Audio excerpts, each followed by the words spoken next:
이제 앞에서 배운 시간 복잡도 분석을 순환 알고리즘에 적용시켜 보겠습니다. 아마 순환 알고리즘, 영어로는 리커시브 알고리즘인데, 리커시브 알고리즘에 대해 처음 들어보신 분도 계실 것이고요. 아니면 이전에 이미 프로그래밍 랭귀지를 접하시면서 리커전 알고리즘을 한번 구현해 보신 분도 계실 것입니다. 어, 우리가 리커전 알고리즘을 구현함으로써 어떤 경우에는 더 빠른 경우도 있고요. 더 훨씬 느린 경우도 있고 또 문제를 쉽게 해결할 수도 있습니다. 따라서 오늘 그런 세 가지 예를 모두 이제 시간 복잡도 분석과 관련 지어서 한번 이해해 보도록 하겠습니다. 우선 순환 알고리즘은 무엇이죠? 순환 알고리즘은 알고리즘이나 함수가 수행 도중에 자기 자신을 다시 호출하는 경우를 보통 순환 알고리즘, 리커시브 알고리즘이라고 부르는 것이죠. 보통 정의 자체가 순환적으로 되어 있는 그런 어떤 수학적인 함수를 표현하기 아주 좋은 방법일 수 있고요. 또 문제를 보다 쉽게 푸는 방법일 수도 있습니다. 똑같은 다양한, 그러니까 큰 문제를 작은 문제로 만드는데 작은 문제가 큰 문제를 푸는 것과 같은 방법으로 문제를 푸는 것이라면 이와 같이 리커전 알고리즘을 통해서 우리가 좀 더 쉽게 문제를 모델링 하거나 혹은 풀 수 있는 것이죠. 수학적인 경우에는 뭐 팩토리얼을 구하거나 아니면 피보나치 수열을 구하거나 할 때 우리가 기본적으로 순환 알고리즘 방식으로 문제를 정의합니다. 팩토리얼은 무엇이죠? 이를테면 3의 팩토리얼은 3 곱하기 2 곱하기 1이 되는 것이죠. 그리고 5의 팩토리얼은 5 곱하기 4 곱하기 3 곱하기 2 곱하기 1이 되는 겁니다. 끝나는 경우가 있고요. 이렇게 맨 마지막에 터미네이션 되는 조건이 있고요. 그리고 한번 함수를 호출할 때마다 변화되는 값들이 있죠. 그래서 n 팩토리얼 구하는 것은 n이 1일 때, 다시 말해서 우리가 입력값이 n이 1일 때에는 그냥 1이죠. 하지만 내가 1보다 큰 경우라면 어떻게 되는가 하면은 원래 내가 집어넣은 수 n에 얼마를 곱하죠? n보다 1을 n보다 1 작은 수를 팩토리얼 곱하는 것이죠. 무슨 말인가 하면 지금 3, 2, 1, 3팩토리얼에서 요거는 뭔가 하면 3 곱하기 2의 팩토리얼이라는 얘기가 되는 것이죠. 그리고 요건 뭐죠? 2 곱하기 1의 팩토리얼이고 1의 팩토리얼은 얼마죠? 여기 1이라고 정의되어 있습니다. 이런 식으로 우리가 순환 알고리즘을 정의할 수 있는 것이죠. 피보나치도 마찬가지죠. 피보나치도 비슷한데요. 보시면 피보나치 n이면 터미네이션 되는 조건은 뭐죠? n이 0이고 n이 1인 경우입니다. 그래서 n이 0이면 0을 리턴하고 n이 1이면 1을 리턴합니다. 그렇지 않으면 어떻게 되는가 하면은 n이면 왼편에는 n보다 2 작은 수를 다시 피보나치에 집어넣고 오른쪽 더 쓰면 오른쪽은 n보다 1 작은 수를 다시 피보나치에 집어넣습니다. 이렇게 피보나치 수열을 구할 수 있도록 이렇게 우리가 리커전 방식으로 함수를 정의할 수 있습니다. 굉장히 수학에서 많이 나오는 그러한 정의 방식이죠. 이러한 순환 알고리즘을 통해서 뭐 이항계수라든가 이 시간 맨 마지막에 여러분 살펴보실 하노이 타워 그리고 이진 탐색을 이 순환 알고리즘 방식으로 정의할 수 있고 실제로 구현할 수 있어요. 이 팩토리얼을 조금 더 이해해 보실까요? 앞서 우리가 설명드렸다시피 3팩토리얼은 어떻게 정의되었죠? 순환적인 알고리즘에 의하면 3 곱하기 2의 팩토리얼이었고 그러면 3 곱하기 2의 팩토리얼은 얼마죠?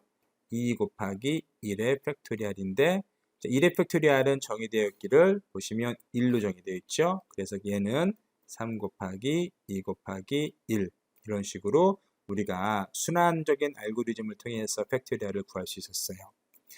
그거를 조금 더 프로그래밍 방식으로 설명해 보면 다음과 같습니다. 그래서 3이 있고요. 뒤에 2 팩토리얼을 곱하죠. 그리고 3과 2를 곱한 다음에 뒤에 1팩토리얼을 곱하고 1팩토리얼의 리턴 값은 1이기 때문에 뒤에 2를 곱하는 방식이 되는 것이죠. 그런데 여기서 꼭 여러분께서 살펴봐야 할 것이 무엇인가 하면 프로그램 언어에서 어떤 프로그램에서 자, 이 팩토리얼이 어떻게 실행되는가라는 겁니다. 자, 오른쪽에 그 예가 나와 있습니다. 자, n이 3인 경우 우리가 팩토리얼을 정의하는데 자, if n이 1이면 return 1이다. 자, 3이 n이 1이 아니기 때문에 밑으로 내려가겠죠.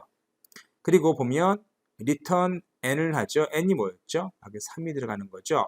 그 다음 팩토리얼 3-1은 2가 들어가는 겁니다. 그리고 요것은 다시 밑에서 호출이 되죠. 여기에 n-1, 즉 3-1이었기 때문에 여기 들어가는 것은 n이 2가 되는 것이고요. 그리고 여기 n이 1이 아니라 n이 2이기 때문에 이것은 해당 사항이 없고요. 밑에 else로 넘어가게 되는데 역시 이 n에 2가 들어가고 그리고 요 팩토리얼 2-1, 1이 들어가게 됩니다.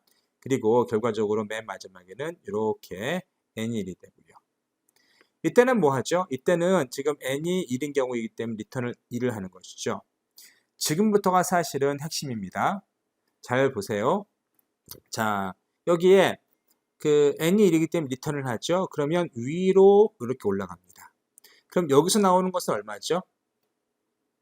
여기서 나오는 것은 이게 리턴 값이 1이기 때문에 1이 되는 거죠. 그리고 원래 있던 2 곱하기 1이 되는 거죠. 자, 이 단계에서 이미 요 n은 결정이 됐어요. 요 n은 이미 결정이 되고 요 n은 이미 결정이 되고 요것만 결정이 안 됐던 거죠. 그리고 이것은 요 밑에서 리턴 돼서 1이 넘어오고 이 1이 넘어오면서 여기 있던 2와 함께 곱해지게 됩니다. 그래서 2 곱하기 1이 되는 것이죠. 그리고 2 곱하기 1이 뭐 되죠? 리턴 되죠? 그러면 위로 올라가게 됩니다.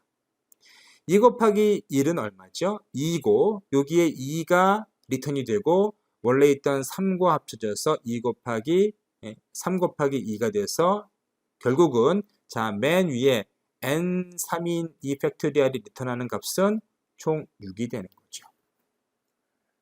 자, 이해하시겠죠? 자, 중요한 것은 무엇인가 하면 우리가 어떠한 함수를 한번 재기적으로 호출할 때마다 원래 있던 이 값은 우리가 소위 말해서 스택에 저장이 돼요. 그래서 여기에 3이 저장이 되었고요. 그리고 이 팩토리얼 여기서 이렇게 들어가서 자, 여기에서 우리 쭉 계산해 보면 요게 값은 뭐가 되는 거죠? 2가 되는 거죠. 그리고 다시 여기 팩토리얼에서 요걸 호출하게 되면 자, 1이 리턴하게 되는데 자, 요 1과 요 스택에 있던 2와 합쳐져서 곱해져서 다시 2 곱하기 1이 되고요. 자, 일반적으로 우리가 요 2 곱하기 1은요. 여기다가 다시 자 2 곱하기 1을 다시 씁니다. 그럼 이게 되는 것이고요. 또 위에 다시 올라가게 되죠. 위에 올라가게 되면 자, 요 2를 어떻게 하죠? 다시 불러내서 2 곱하기 그리고 또 원래 있던 3과 곱해서 최종 결과값을 내는 것이죠. 자, 우리가 스택이라는 데이터, 스택이라는 자료 구조를 배우면서 또 이것을 다룰 겁니다. 왜냐하면 일반적으로 함수를 호출할 때에는 자, 여기에서 이 함수 영역에서 요 로컬 변수는 스택에 저장이 됩니다. 그리고 자, 여기 n이겠죠? 그리고 이 영역에서 요 단계에서 이 팩토리얼 호출할 때 자, 여기에 n과 여기에 n은 또 스택에 저장이 됐죠. 사실 여기에 n과 여기에 n은 서로 다른 것이죠. 꼭 기억하셔야 됩니다. 그래서 이 n은 자, 이 영역의 스택에 잠시 보관되어 있는 것이죠. 이 n도 마찬가지고요.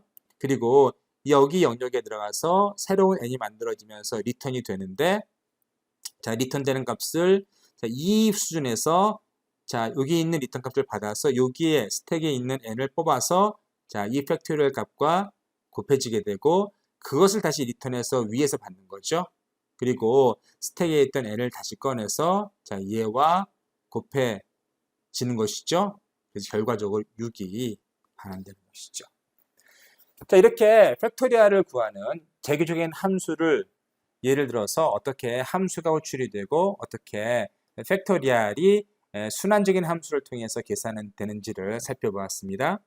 자, 여러분 이것을 반드시 꼭 기억해 보도록 하세요. 이것은 매우 중요한 그림이고요. 사실 저도 개인적으로 순환적인 함수를 이해하는 것이 가장 어려웠습니다. 왜냐하면 순환적인 함수는 뭔가 부르긴 부르는데 특히 처음 프로그래밍 하시는 분들은 왜 자기 자신을 부르면 이렇게 될까? 그리고 사실은 어떤 경우에는 이 함수가 한 번만 호출되는 것이 아니라 이 수준에서 여러 번 이렇게 호출되기도 하거든요. 그러니까 어떻게 수행되는지 굉장히 의아했습니다. 그런데 꼭 기억해야 할 것은 무엇이라고요? 한 번 호출을 할 때마다 이 영역에 있는 모든 로컬 데이터는 스택에 이렇게 쌓인다는 겁니다.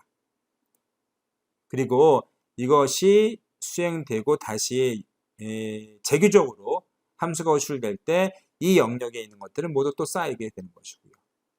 그리고 리턴될 때마다 여기 있는 것을 팝해서 쓰게 되고요. 다시 리턴될 때마다 이것을 팝해서 쓰게 됩니다. 그 메커니즘을 꼭 기억해 두시기 바랍니다. 자, 이렇게 해서 우리가 팩토리얼을 순환으로 한번 구해봤고요. 또 반복으로 구할 수 있겠죠. 반복은 자 이러한 반복문을 수행하는 거죠. 그래서 맨 처음에는 n이고요. 그 다음에 n을 하나 줄여서 곱하고 n을 2개 줄여서 곱하고 자 결과적으로 n- 요것이 1이 될 때까지 쭉 여러 번 곱하는 겁니다. 자 순환은 사실은 앞서 우리가 정의한 팩토리얼의 정의에 따라 아주 쉽게 문제를 모델링할 수 있고 기술할 수 있습니다. 그러나 어떤 오버헤드가 있습니까? 함수를 자꾸 재기적으로 호출하는 것이죠. 그러면 어떻게 돼야 되는가 하면 함수를 한번 호출할 때마다 그 함수를 호출한 함수의 스택 영역에 현재 함수의 로컬 변수를 모두 저장을 하고 뭐 그런 오퍼레이션들이 일어나야 돼요. 그래서 함수 호출에는 오버헤드가 됩니다. 이 오버헤드라는 것은 실제로 프로세싱에 대한 오버헤드일 수 있겠고요.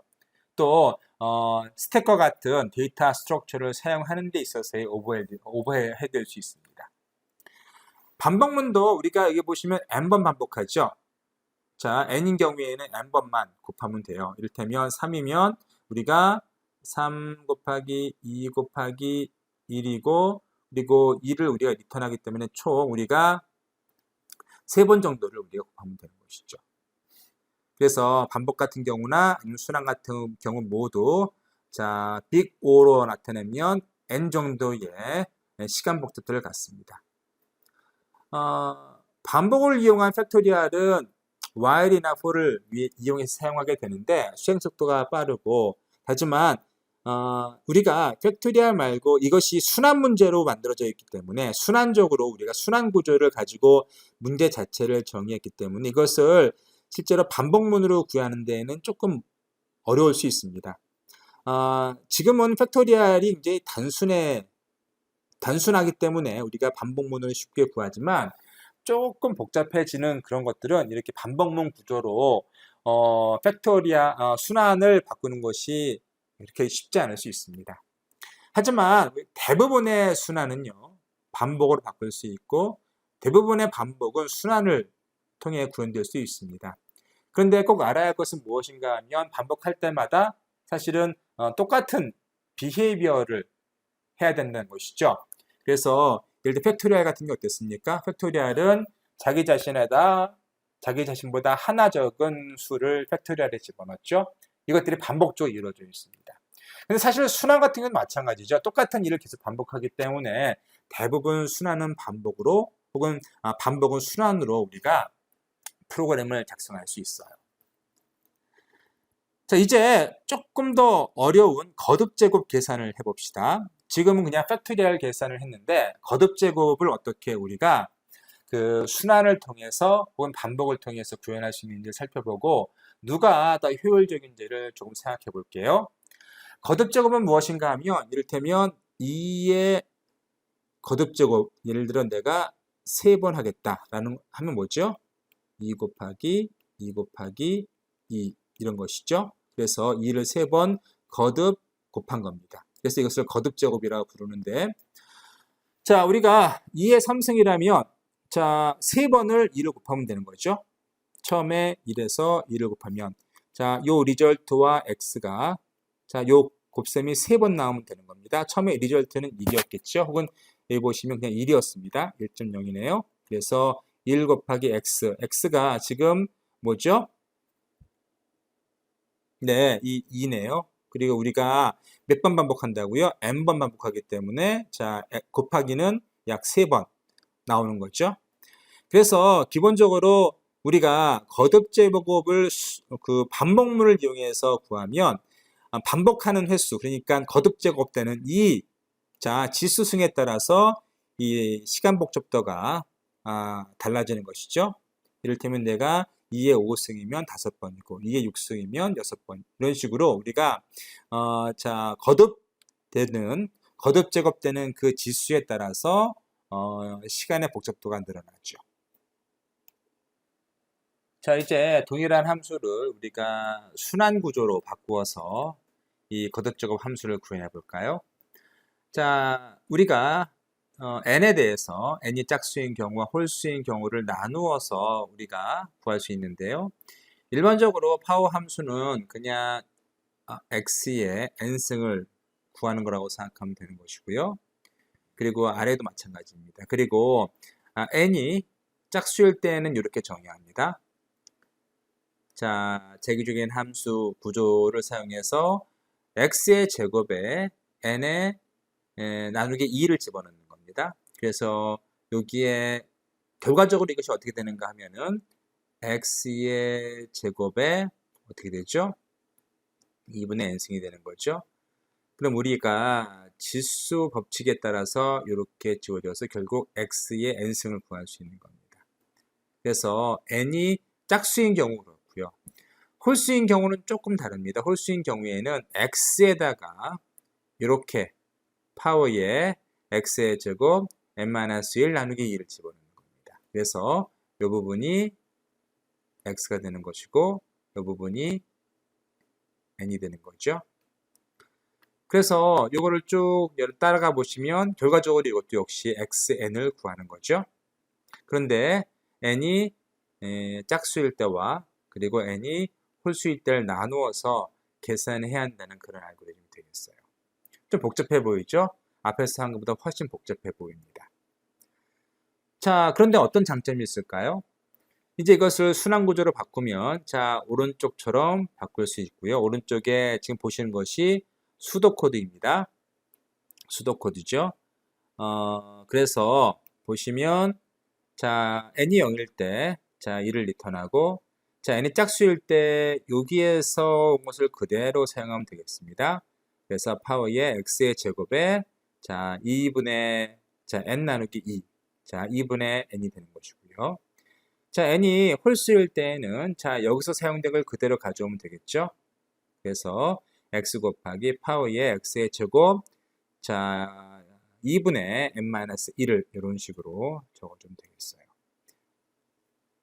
자, 이렇게 우리가 거듭 제곱 함수를 이런 재규적인 함수로 바꾼 거죠. 그리고 이것을 우리가 파이썬으로 바꾸면 이와 같습니다. 그런데 가만히 들여다보면 어떤 특징이 있죠? 자, 여기에서 지금 보시면 n이 사실 요게 당구장 표시가 모드라는 뜻이고요.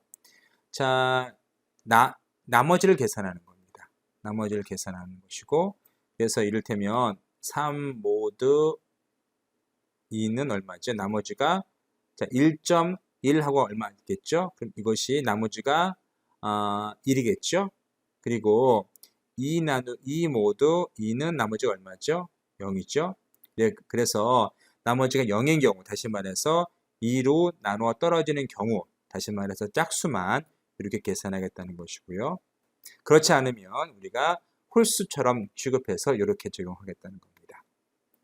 그래서 위에 있는 순환 구조에 있는 수도 코드를 이런 식으로 파이썬으로 바꿀 수 있어요. 자, 이거 어떤 장점이 있을까요?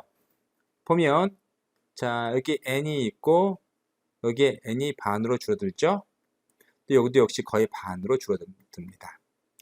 다시 말해서 처음에는 n이었다가 n-1 혹은 n-2 이런 식으로 하나하나씩 줄어드는 것이 아니라 n의 반, 또 다른 쪽에서 n의 반 이런 식으로 줄게 됩니다. 따라서 순환적인 방법을 사용해서 우리가 구하게 되면 시간 복잡도는 자, n이 2의 제곱이라면 문제의 절반씩으로 크기가 문제의 사이즈가 줄어듭니다. 그렇죠? n이 2의 제곱이라면 문제의 크기가 절반씩 줄어들죠. 그래서 2의 n-1 결과적으로 자 2의 제곱이면 얼마죠? 4고 그리고 2의 1이면 자 어떻게 되죠? 2가 되는 거죠. 절반씩 줄어듭니다. 그래서 실제 문제의 사이즈가 절반씩 줄어들게 됩니다. 그래서 앞서 우리가 사용했던 반복적인 함수를 이용한 거듭 제곱은 여기 보시면 비고를 계산해 보면 n이 되겠지만 순환적인 함수는 n에서 또 그의 반, 또 반의 반 그런 식으로 n이 자 반씩 줄기 때문에 자 이런 정도의 자 로그 2의 n승 정도의 시간 복잡도를 가져요. 훨씬 빠른 거죠. 훨씬 효율적으로 계산할 수가 있습니다. 자, 우리가 앞서 제일 처음 살펴봤던 것은 n의 n 곱하기 n이었죠. 그런 경우는 순환적인 경우나 반복적인 경우 모두 시간 복잡도가 n이었습니다. 그런데 이번의 경우는 어떻게 됐습니까? 순환적인 함수는 로그로 아주 좀 효율적으로 됐고 반복적인 함수는 그냥 여전히 n이었습니다. 다시 말해서 순환적으로 바꾸니까 훨씬 더 효율적이 된 것이죠. 자, 이번에는 순환이 느린 예를 봅시다. 피보나치 수열인데요. 순환을 호출하면 다시 말해서 순환 구조를 바꾸면 피보나치 수열이 매우 비효율적으로 변할 수 있습니다. 자, 피보나치 수열은 이와 같은 것이죠. 0, 1, 1, 2, 2, 3 그리고 3, 5 뭔가 하면은 요 두 개를 합쳐서 이렇게 되는 것이고요. 요 두 개를 합쳐서 이렇게 되는 것이고 요 두 개를 합쳐서 이렇게 되는 것이고 요 두 개를 합쳐서 요 두 개를 합쳐서 이렇게 되는 겁니다. 그래서 만약에 우리가 20일이었으면 20일까지의 이 피보나치 수열을 쭉 구할 수 있겠죠? 자, 하나하나를 구할 수 있습니다. 그래서 우리가 수학적으로 피보나치 수열을 정의를 하면 아래와 같습니다. 그래서 n이 0이면 0이고 n이 1이면 1이고요. 그리고 그렇지 않으면 자 n-2를 피보나치에 집어넣은 것에 그리고 n-2를 피보나치에 집어넣은 것을 합하면 우리가 n을 구할 수 있는 거죠. 자, 이것이 지금 피보나치 수열을 수학적으로 정의한 재규적으로 정의한 것이 되겠고요. 저 아래처럼 우리가 파이썬으로 구할 수 있어요. 그대로 코딩하면 되겠죠. n이 0일 때는 리턴이 0이고 n이 1일 때는 리턴이 1이고 그렇지 않으면 자 여기 똑같은 것이 여기도 있고요. 이렇게 정의되었습니다. 두 개 같죠? 이런 식으로 우리가 피보나치 수열을 재규적으로 정의할 수 있어요. 그런데 이것을 우리가 실제로 내부적으로 풀어보면 이와 같습니다. 자, 6 같은 경우에는 n이 0도 아니고 1이죠. 0도 아니고 1도 아닙니다.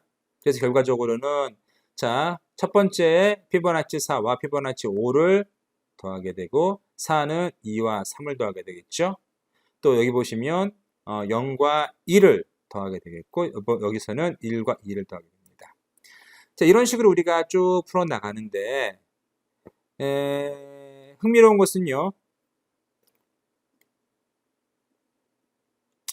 자, 이런 것들입니다. 뭐죠? 피보나치가 지금 피보나치 2를 몇 번 계산해 주고 있죠? 3번 계산해 주고 있고, 3번이 아니라 지금 하나, 둘, 셋, 넷, 다섯, 여섯, 일곱, 여덟. 자, 똑같은 게 지금 8번 계산되어 있죠? 만약에 이것이 n이 커지면 똑같은 거를 계산한 것들이 훨씬 많아지겠죠? 여기 피보나치 2도 있고요. 여기도 있고, 여기도 있고, 여기도 있고, 여기도 있어요. 굉장히 많죠? 다시 말해서 중복이 많이 되는 거죠. 그러면 당연히 비효율적으로 바뀌겠죠. 하지만 이것을 우리가 반복적인 수열로 바꾸면 훨씬 더 간단해지면서 n으로 계산할 수 있습니다. 이것은 여러분께서 한번 직접 풀어보세요. 자, 우리가 지금 시간 복잡들을 이야기하고 있는데 제일 처음 본 것은 모두 로그 n, 빅 O n이었습니다. 시간 복잡도가 5의 n이었고, 두 번째는 우리가 순환을 이용한 거듭 제곱. 그 같은 경우에는 거듭 제곱을 순환으로 만들기도 하고 반복문을 만들기도 했죠. 그런 경우에는 순환을 이용한 거듭 제곱은 로그의 2의 n이었고, 반복 같은 경우에 n이었습니다. 그런데 피보나치 같은 경우에는 반복은 n이지만 어떻습니까? 여기서 보시는 것처럼 순환적인 구조를 사용하게 되면 이 n승으로 매우 비효율적이 되어버립니다. 매우 비효율적이 되어버렸죠. 하지만 반복적인 구조를 사용하면 n으로 줄어듭니다. 그래서 우리가 어떤 알고리즘을 똑같이 같은 기능을 하는 그런 알고리즘을 개발할지라도 어떤 경우는 우리가 시간적인 복잡도를 계산해 보면 매우 비효율적인 경우도 있고 효율적인 경우도 있고요. 특히 리커전을 사용할 때는 더욱 그렇죠. 중복이 많아지면 일단은 비효율적이 되고요. 중복이 없고 또 단순해지면 훨씬 효율적인 것이 순환일 수 있습니다. 따라서 여러분께서 리커전을 사용하실 때 여러분의 것이 비효율적인지 효율적인 건지를 따져보시면서 사용하셔야 되고요. 나중에 리커전을 이용해서 우리가 다이내믹 프로그램 같은 걸 하게 되는데 그것은 문제 자체를 우리가 좀 단순화시키게 하기 위해서 반복이 있더라도 리커전을 사용하는 경우가 꽤 많습니다. 그런 경우에는 우리가 시간 복잡도는 비록 올라가지만 문제가 단순해지고 또 깨끗해지기 때문에 그런 식으로 가는 경우도 없지 않아 있습니다. 하지만 일단은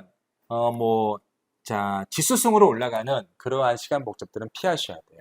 그래서 2의 n승이라든가 n의 2승 이런 식의 시간 복잡들을 갖는 알고리즘은 가능하면 피하셔야 되고요. 물론 데이터 사이즈가 작다고 하면 어느 정도 이 정도라도 가능하겠죠. 그러나 데이터가 커지고 또 시스템이 커지다 보면 이런 알고리즘은 가능하면 지양하셔야겠죠. 자, 이제 한 가지 수능과 관련된 문제를 내드리겠습니다. 하노이 타워 문제인데요. 하노이 타워 문제는 굉장히 오래된 문제이지만 굉장히 재밌는 문제이기도 합니다. 어떠한 리퀘어먼트가 있는가 하면요. 오른쪽에 있는 이렇게 쌓여있는 그래서 작은 판이 위에 얹어져 있는 그래서 맨 꼭대기에는 가장 작은 판이 놓여있는 그러한 탑이 있다고 해봅시다. 그리고 이것을 A에서 B로 옮기던 혹은 A에서 C로 옮겨야 합니다. 그런데 만약에 A에서 C로 옮긴다고 하면 B를 사용할 수 있고요. 어떤 규칙이 있는데 어떤 규칙이 있는가 하면 작은 판 위에 큰 판이 올라가서는 절대 안 됩니다. 반드시 큰 판이 작은 판 아래에 있어야 된다는 것이고요. 그리고 우리가 A든 C든 B든 C든 A든 이 막대가 비어 있다면 임시 막대로 사용할 수 있습니다. 자, 일례로 n이 3인 경우 어떻죠? n이 3인 경우에는 우리가 이것을 이제 A를 모두 C로 옮기게 되는데 맨 위에 것을 C로 놓죠. 그 다음에 A에 있는 두 번째로 큰 것을 B에 얹습니다. 그리고 C에 있는 것을 다시 B로 옮기게 되겠고요. 이렇게 옮기게 되겠고요. 그 다음에 A를 이렇게 옮기죠. 그럼 이제 이렇게 됐습니다. 그 다음에 A를 중간 막대로 사용해서 다시 얘를 이쪽으로 옮기고, 자, 이것을 이쪽으로 옮기고, 그 다음 이것을 이쪽으로 옮깁니다. 3개일 때 매우 단순하죠. 4개가 될 경우, 혹은 이것이 n개가 될 경우 어떨까요? 이럴 때 여러분께서 순환을 사용하시면 좋은데요. 자, 만약에 우리에게 주어진 원판이 n개라면 어떨까요? 앞에서 우리가 3개는 마음껏, 자, A에서 B로 혹은 A에서 C로 옮길 수 있었죠. 그러면 우리가 n개도 가능하지 않을까요? 기본적인 아이디어는 맨 밑바닥판을 우리가 원하는 곳에 얹고 그 위에 것들은 자, 다른 중간 지점을 이용해서 놓는 겁니다.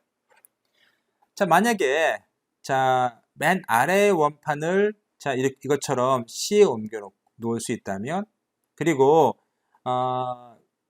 이렇게 중간에 있는 것들을 다시 C로 차례차례 옮길 수 있다면 문제는 금방 해결되겠죠.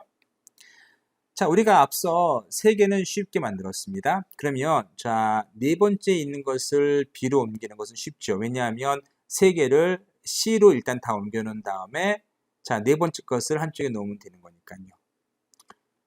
이제 맨 4번째 것을 여기에 옮겨 놓으면 나머지 3개를 다시 이쪽에 쌓는 것도 쉽게 쌓을 수 있겠죠.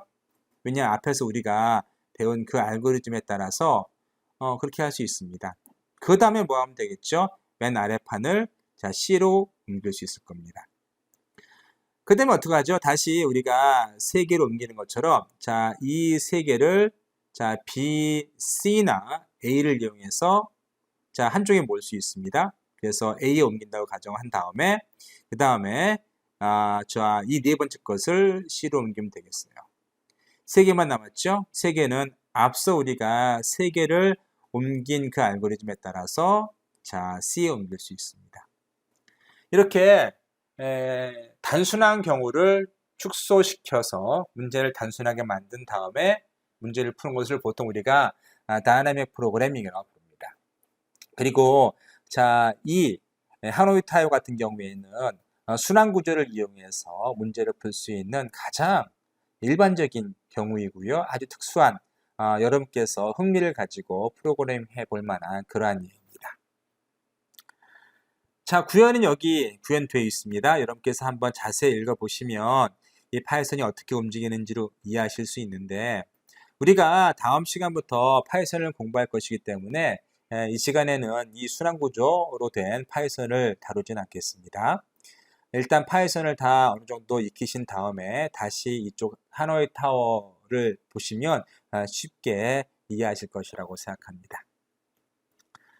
자, 하노이 타워를 우리가 실행한 결과고요. 이것은 어떻게 읽으시면 되는가 하면 원판 1번을 A에서 B로 옮기고 원판 2번을 A에서 C로 옮기고 뭐 이런 식으로 읽으시면 되겠습니다. 그래서 앞서 우리가 본 그 파이썬 파일을 실행을 하면 이렇게 된다는 것이고요. 나중에 여러분께서 파이썬을 공부하신 다음에 직접 코딩해 보시고 이렇게 실행해 보시기 바랍니다. 그리고 이 실행된 결과를 우리가 실제로 리커시브하게 따라가서 이렇게 시간 분석을 해보면 자, 어떻습니까? 자, 2에 이렇게 만들어지는데요. 자, 2는 뭘까요?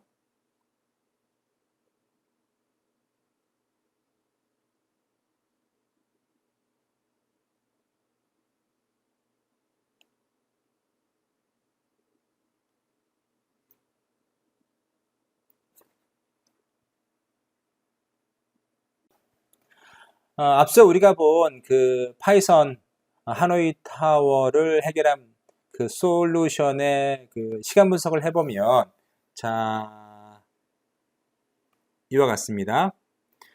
그래서 여기 tn-가 있는 일이 있는데 이것은 어디를 의미하는가 하면 자, 요걸 얘기하는 거죠. 자, 그런 게 몇 개 있죠. 여기도 있고 여기도 있죠. 여기 한번 지금 실행하는 부분이 또 있습니다. 이렇게요. 그래서 요것이 자 리커시브한 함수가 2번 호출이 되고요. 그리고 프린트 문이 한번 찍히죠.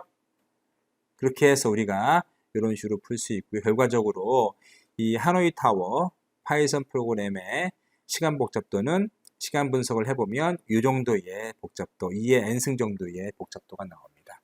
좀 높죠? 그래서 하노이 타워 같은 경우에는 우리가 n의 개수가 크면 클수록 수행 시간이 아주 기하급수적으로 익스포넨셜리 늘어난다는 것을 이해할 수 있습니다. 자, 연습 문제와 실습 문제는 제가 구글 클래스룸에 올려놓겠습니다. 자, 이것으로써 우리가 그 자료 구조의 1장을 마치겠습니다. 다음 시간부터는 우리가 파이썬에 대해서 조금 더 이해해 보겠습니다. 파이썬을 공부하시면서 기본적으로 우리가 프로그램을 어떻게 만들어 나가야 되는지, 또 우리가 실제로 자료 구조를 공부하면서 그런 파이썬의 신텍스나 또 세만틱스를 어떻게 이용할 수 있는지를 다음 시간부터 차례차례 공부해 나가도록 하겠습니다.